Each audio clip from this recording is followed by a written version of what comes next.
Guys, it's me again, Ate Des. Ayan, dinasamantala ko na ako ang bantay. Ayan po. Meron po ulit akong i-share.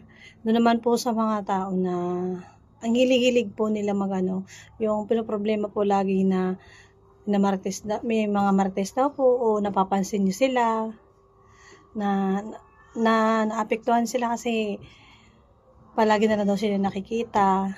Meron po sa akin na yan, personal din po siya na pupunta sa akin. Sabi ko naman, wag mo pukusan eh. Ako kasi, ang dami-dami ko na napagdaanan, ang dami-dami ng isyong ginawa sa akin, super dami na, patong-patong na, kung ano-ano, about sa buhay namin, na wala naman silang ambag. Alam mo, walang ambag sa'yo yung tao. Huwag mo na lang pansinin kasi hindi ka makapokus. Kung sila, ang gusto nila mangyari, palagi ka na i-chismis.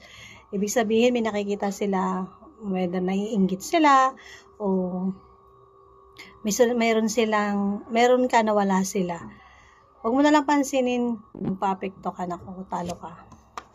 Sabi nga, isang puno, pag namumunga, maraming bumabato.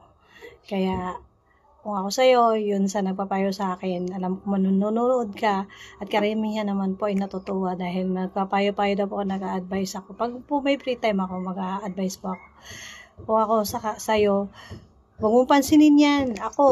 Pinansin ko yan noong pinapabarangay ko pa, kung ano-ano pa yung ginagawa ko. Pero malamang masarap yung magpatawad. Pag nakapagpatawad ka sa isang tao, hindi ikaw magdadala ng bigat ng loob, kundi sila. Sila ang magdadala nun. Pag ikaw nagpatawad sa mga ginawa sa'yo, magiging matatag ka at magkakaroon ka ng peace of mind. Yan lang po. Thank you for watching, everyone. God bless.